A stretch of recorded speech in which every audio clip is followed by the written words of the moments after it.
এতদিন যখন একটা নিউজ দেখতাম না যে ম্যানচেস্টার ইউনাইটেডকে ম্যানেজ করা, as a Manchester United manager কাজ করা বা ম্যানচেস্টার ইউনাইটেডকে কোচিং করানো, সোজা কথা, এই মুহূর্তে পৃথিবীর সবথেকে বড় আর সবথেকে টাফেস্ট জব।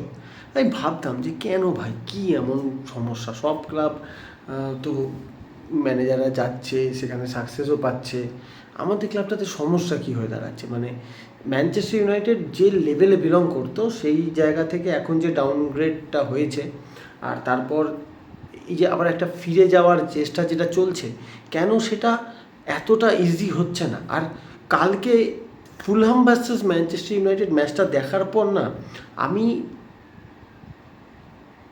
পুরোপুরি এটা ক্লিয়ার হয়ে গেছি, বুঝতে পেরে গেছি যে অ্যাকচুয়ালি ম্যানচেস্টার ইউনাইটেড কেন এই মুহূর্তে যে কোনো প্লেয়ার, যে কোনো ম্যানেজারের জন্য টাফেস্ট জব। তার তিনটে কারণ। মিডিয়ার সারাক্ষণ একটা ম্যানচেস্টার ইউনাইটেডকে নিয়ে ফেক প্রোপাগান্ডা আর প্রেশার ক্রিয়েট করা। আর এটা একটা বড় কারণ হচ্ছে Manchester United is such a big brand football জগতে, like Real Madrid. Manchester United is such a big brand. তো এখানের যে কোনো নিউজ এত পরিমাণে ভিউ হবে, বিশেষ করে সোশ্যাল মিডিয়াতে এত পরিমাণে ভিউ হবে। তো আর যদি সেখানে কোনো, বিকজ এখনকার টাইমটা এরকম যে যদি সেখানে কোনো রকম কোনো একটা বিতর্কিত কোনো নিউজ দেওয়া যায়, তাহলে তার দেখতে হবে না।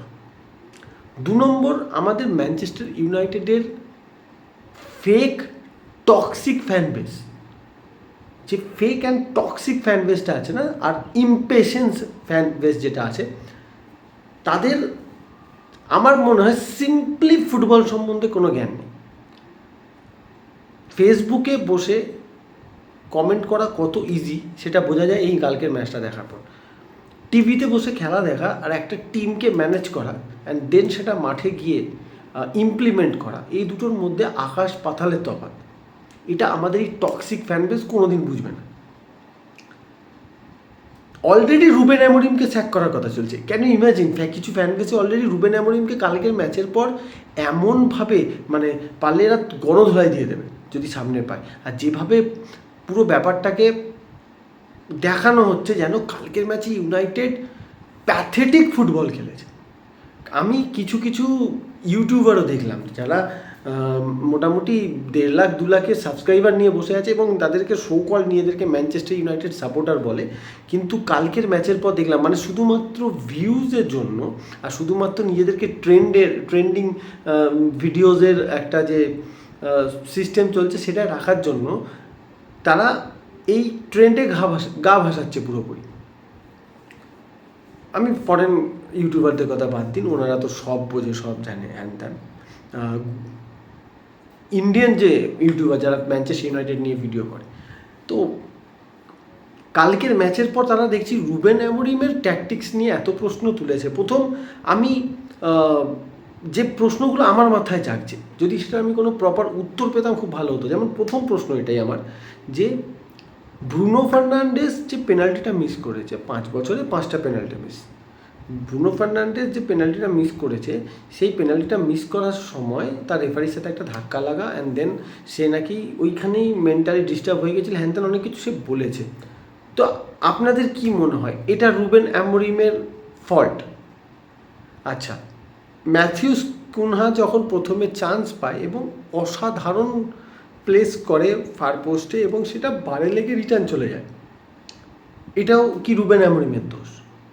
ম্যাথিউস কুনহা একটা অসাধারণ গোলকিপারের থেকে বল নিয়ে রিসিভ করে and first touch, brilliant shot, অসাধারণ সেভ ফুলামের গোলকিপারের লেনোর, রুবেন অ্যামোরিমের দোষ? নাকি ডিয়েগো ড্যালোর বল হোল্ড করতে না পেরে অপোনেন্টকে কাউন্টার প্রোভাইড করা, সেটাও রুবেন অ্যামোরিমের দোষ? আমি সিম্পলি বুঝতে পারছি না যে এতটা ইমপেশেন্স একটা ফ্যান বেস কী করে হতে পারে। হ্যাঁ, অবশ্যই আমি যে জিনিসটা মনে করি যে কালকে কিছু সাবস্টিটিউটস কিন্তু একটু হয়তো এদিক ওদিক হয়েছিল, বাট যে কথাটা বলা হচ্ছে হ্যারি ম্যাগুয়ার আর ইভেনকে কেন নামানো হলো, যেখানে জার্কজি আর আরেকটা কেউ মানে অ্যাটাকিং প্লেয়ার যেখানে অলরেডি ছিল, কেন তাদেরকে নামালো না?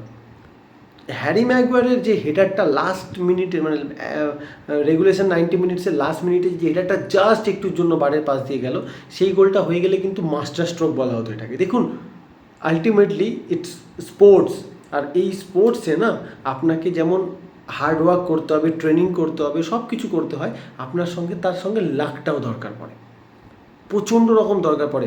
যদি দেখুন কালকে লাক ফেভার করতো ফার্স্ট হাফে, ইউনাইটেড ফার্স্ট 20, অনেকে দেখলাম এই কথাটাও বলছে ফার্স্ট 20 মিনিটের পর ইউনাইটেড কোথায় গেল। ভাই, তুমি ফুলহ্যামের মাঠে গিয়ে খেলছো, আর প্রিমিয়ার লিগে না, এটা স্প্যানিশ লা লিগা নয়, যেখানে আপনি অপোনেন্ট টিম সে যদি 17 নম্বর 18 নম্বরেরও টিম হয়, তার আপনি হোম ম্যাচে গেলেন এবং তাদেরকে উড়িয়ে দিয়ে চলে এলেন, এটা এখানে সব ম্যাচে হয় না।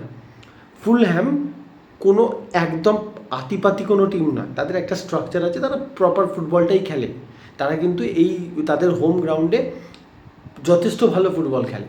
আমি ফুলহ্যামকে প্রশংসা করে ইউনাইটেডের বাজে পারফরমেন্সকে ডিফেন্ড করছি না, কিন্তু ফার্স্ট 20 মিনিটস ইউনাইটেড যে ফুটবলটা খেলেছিল, সেই ফুটবলের কারণেই কিন্তু ইউনাইটেড ফার্স্ট হাফে 3-0 আপ হয়ে যেতে পারতো লাকের জন্য। আমি ব্রুনো ফার্নান্ডেজের পেনাল্টি মিসটাকে আমি বাইরে করে দিচ্ছি।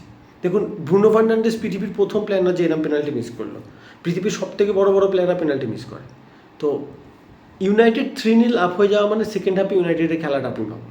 ইউনাইটেড যদি প্রথম 10 মিনিটের মধ্যে 2-0 আপ হয়ে যেত, কুনহা দুটো গোল যদি হয়ে যেত, কেন হলো না? সিম্পলি এই সময়ের ফের বলে এটাকে, লাক সঙ্গে নেই।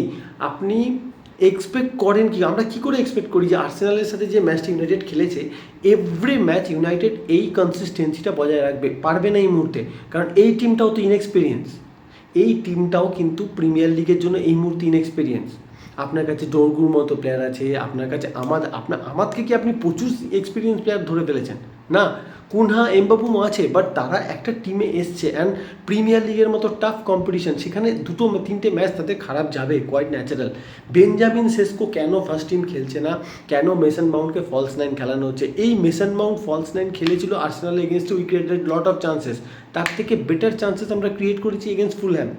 যদি দেখা যায় এগেনস্ট আর্সেনালের থেকে আমরা এই ম্যাচে অনেক বেটার চান্সেস ক্রিয়েট করেছিলাম। ফার্স্ট 20 মিনিটসের মধ্যে it would have been, United ম্যাচটা শেষ করে দিতে পারতো, আমি মানছি সেটা করতে পারেনি, খুব ইম্পর্টেন্ট 2 পয়েন্ট ড্রপ হয়েছে, বাট যেভাবে পুরো জিনিসটাকে দেখানো হচ্ছে, মিডিয়া যেভাবে দেখাচ্ছে, যেভাবে সব ক্রিটিক্সরা এইভাবে বলে উঠছেন, ম্যানচেস্টার ইউনাইটেডের ওপর প্রেশার ক্রিয়েট করাটা এখন যেন সবার হবি হয়ে দাঁড়িয়েছে, একদম simple as that.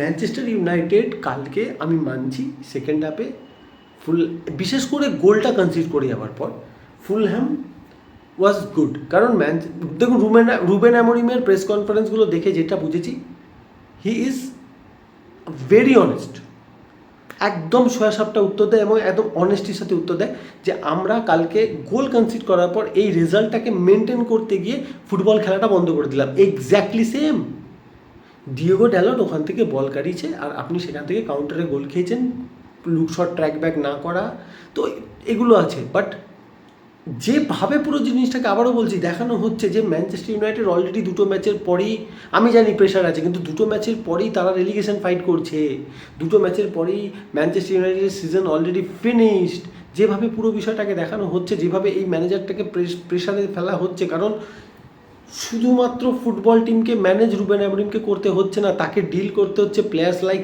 Garnacho, player like Sancho, player like Antony. এখন আর একটা খবর পেলাম যে কোবি মাইনুও নাকি আনহ্যাপি, 2টো ম্যাচ তাকে বসতে হয়েছে, and player like Covey Mainu যে এলিট ফুটবলে এখনও তার অবদান বলতে 2টো কি 3টে ক্রুশাল মোমেন্টে গোল, আদারওয়াইজ কিচ্ছু না, সেও নাকি আনহ্যাপি। এই জন্য আমার আরও বেশি করে ক্যাশমিরোর মতো প্লেয়ারের ওপর রেসপেক্ট এত বেড়ে যাচ্ছে। প্লেয়ারটা এই সিস্টেমের মধ্যেই ছিল না যখন রুবেন অ্যামোরিম আসে, এই সিস্টেমের মধ্যে ক্যাসেমিরোকে খুঁজে পাওয়া যায়নি, ক্যাসেমিরো নিজেকে প্রুভ করেছে, এবং কালকে ক্যাসেমিরো ইয়েলো কার্ড খাওয়ার আগে অবধিও কিন্তু ম্যানচেস্টারের মিডফিল্ডকে এতটা ফাঁকা লাগেনি আমার দেখে, বিকজ ক্যাসেমিরো প্রেজেন্সটা দরকার পড়ছে। আমরা প্রথম কথা একটা অকৃতজ্ঞ ক্লাব হয়ে দাঁড়াচ্ছে, ফ্যান বেস হয়ে দাঁড়াচ্ছে, আনগ্রেটফুল একটা ফ্যান বেস হয়ে দাঁড়াচ্ছে, যারা এই রকম একটা লেজেন্ডকে নিয়েও আমরা কৃতজ্ঞতা মানে আমরা গ্রেটফুল নই ওর পারফরমেন্স নিয়ে। এই টিমটাতে মিলিয়ে নিন, মিডফিল্ড সাইন হোক না হোক, Casemiro is a vital part. Bruno ফার্নান্ডেসকে ডিপ খেলানো হচ্ছে, মাত্র 2টো ম্যাচ ব্রুনো ফার্নান্ডেস ডিপ খেলেছে। আর্সেনালের এগেনস্টে হি ওয়াজ গুড। ফুলহ্যামের এগেনস্টে পেনাল্টিটা মিস করার পর থেকে ব্রুনো ফার্নান্ডেসকে দেখেই মনে হচ্ছিল যেন কনফিডেন্সটা নড়ে গেছে। হ্যাঁ, সাবস্টিটিউশনে কিছু ভুল হয়তো ছিল, মাউন্টকে রাখা যেতে পারতো, কোবি মাইনুকে নামানো যেত, বাট তার মানে এটা নয় যে পৃথিবী শেষ হয়ে গেল। ব্রুনো ফার্নান্ডেস অনেক বড় প্লেয়ার, যে তার এবিলিটির থেকে বেরিয়ে গিয়ে, তার কমফোর্ট জোন থেকে বেরিয়ে গিয়ে সে খেলতে পারে, এটা তার কাছেও একটা challenge. Be serious guys, this is not a reels, this is real life football. এখানে 10 সেকেন্ডের ভিডিও দেখে প্রমাণ হয় না কে বড় প্লেয়ার। ইউনাইটেডের মতো টিমে খেলতে গেলে ব্রুনো ফার্নান্ডেসকে অবশ্যই সেও চায়, সে টিমের জন্য কন্ট্রিবিউট করতে চায়, সে অ্যাজ এ হোল্ডিং মিডফিল্ডার নিচে থেকে খেলাকে ইমপ্রুভ করতে চাইছে। He will take some time. 2-3টে ম্যাচ একটা প্লেয়ারে খারাপ যেতে পারে। রড্রি নামতে পারছে না, কেউ কোনো কথা বলছে না যখন ফিল ফোডেন ম্যাচের পর ম্যাচ বসে থাকে, অথচ ফিল ফোডেন নাকি ইংল্যান্ডের one of the biggest talent, অথচ ফিল ফোডেন আগের দিন নামেই পর্যন্ত নেই। ফিল ফোডেনকে এমন অনেক ম্যাচ গেছে টানা 6-7 ম্যাচ গোয়ার্দিওলা স্টার্ট পর্যন্ত করায় না, তখন কথা হয় না। বাট ইউনাইটেড নিয়ে কোবি মাইনো 2টো ম্যাচ বসেছে, কথা স্টার্ট হয়ে গেছে। Seriously this is pathetic fan base, pathetic fan base. United যে 2টো ম্যাচ দেখেছে, আমি এর জন্য আমি একটা ডিসিশন নিলাম, এবার থেকে আমি যারা প্রিমিয়ার লিগ খেলে ফেলেছে যে প্লেয়ারগুলো, তাদের কথা শুনবো। কালকে আমি লুই সাহা আর অ্যাশলে ইয়াংয়ের বক্তব্যটা শুনছিলাম, এবং অ্যাশলে ইয়াং যে কথাটা বলেছে, লুই সাহা যে কথাটা বলেছে, খুব ভালো লাগলো কথাটা। সত্যি তো, যে পজিটিভসগুলো যেগুলো, যে ইট ইজ লুক, আমার ভোকাবুলারি, ইট লুকস লাইক যে সামথিং ইজ কামিং। এটা দেখে বোঝা যাচ্ছে, এটা কিন্তু আমরাও দেখে বুঝতে পেরেছি যে হ্যাঁ, ইউনাইটেডের খেলা থেকে বুঝতে পারছি যে কিছু একটা ভালো জিনিস হচ্ছে। কালকে আপনারা প্রথম 20 মিনিটে যদি লিঙ্ক আপ প্লে দেখেন, ইউনাইটেডকে এই জিনিসটাকে শুধু কন্টিনিউ করতে হবে ফর 90 মিনিটস। কোনো টিমই পারে না 90 মিনিট এক রিদমে ফুটবল খেলতে। নট দ্য গ্রেট লিভারপুল যারা প্রিমিয়ার লিগ জিতলো, not the great Real Madrid যারা জিতেছে, not the great Barcelona. Even বার্সেলোনার ওই দ্য গ্রেট টিকি টাকা টিমও কিন্তু 90 মিনিটসই একই রিদম মেনটেন করতে পারতো না, স্লো হতো, কখনো কখনো হয়ে যেত ভুলভাল। আপনি যদি দেখেন, এগুলো স্বাভাবিক ব্যাপার না। It's not FIFA, it's not E sports, এটা রিয়েল লাইফ ফুটবল, এখানে এগুলো হবে। বাট আমি কালকের ম্যাচটার পর আমি জানি রুবেন অ্যামোরিমের ওপর already pressure. Next match Carabao cup and then Burnley Old ট্র্যাফোর্ডে, তারপর ম্যানচেস্টার সিটি, তো তারপরে চেলসি, তো অলরেডি রুবেন অ্যামোরিমের ওপর pressure.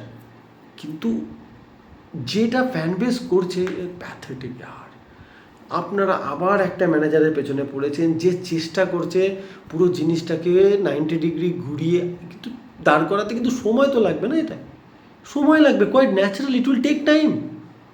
But this is pathetic, this is pathetic support from Manchester United supporters. Maximum, আমি ভুল বললাম, ম্যাক্সিমামরা হয়তো এরকম নয়, সোশ্যাল মিডিয়ার কিছু প্লাস্টিক সাপোর্টার্স, কিছু প্লাস্টিক ইউটিউবার্স, যারা আমি জানি না এরা কোনো দিন ঠিকঠাক করে নিজেরা ফুটবল খেলেছে কিনা, জাস্ট সোশ্যাল মিডিয়াতে বসছে, কিছু ওয়াচ অ্যালং করছে, অ্যান্ড দেন তারা মনে করছে they are better than any A+ category manager. এই রুবেন অ্যামোরিম কোনো আতিপাতি ম্যানেজার না, তার কাছে সেই সার্টিফিকেট আছে, সে কিন্তু প্রুভ করেছে স্পোর্টিং সিপিকে। অবভিয়াসলি পর্তুগিজ লিগ আর ইংলিশ প্রিমিয়ার লিগের মধ্যে ডিফারেন্সেস আছে, আমি মানছি, বাট পেপ গার্দিওলা কি ম্যানচেস্টার ইউনাইটেডকে নিয়ে কিছু করে নিতে পারতো? It will take time. আমরা আর্সেনালের এগেনস্টে ভালো খেলেছি, হেরে গেছি, বাট এই সিজনে এরকম ঘটনা ঘটবে যেখানে আমাদের team will be pathetic, but এরকমও ঘটনা ঘটবে যেখানে আমাদের টিম উইল বি ব্রিলিয়েন্ট। আমাদের গোল স্কোরার্সরা গোল পাবে, Mbeumo will score, Cunha will score, Sesko start করবে, যেটা কালকে অ্যামোরিম বলেছে যে ওকে আস্তে আস্তে সেটেল ইন করতে হবে। Let him do his job. This is pathetic support from the supporters, this is pathetic year. সেইটুকুই, আমার কিছু বলার নেই। আই এম কোয়াইট হোপফুল, আমি এই সিজনে সুপার পজিটিভ যে এই সিজনে ইউনাইটেড উইল পারফর্ম, ইউনাইটেড ভালো রেজাল্ট করবে, একটু ধৈর্য আমাদের ধরতে হবে। That's all. আজকের ভিডিওতে শুধু এইটুকুই, এর বেশি কিছু না। একটাই request, please be calm and trust Ruben Amorim. Believe me, আমাদের ইউনাইটেড এই সিজনে বেটার পারফরমেন্স করবে। Please guys, take care.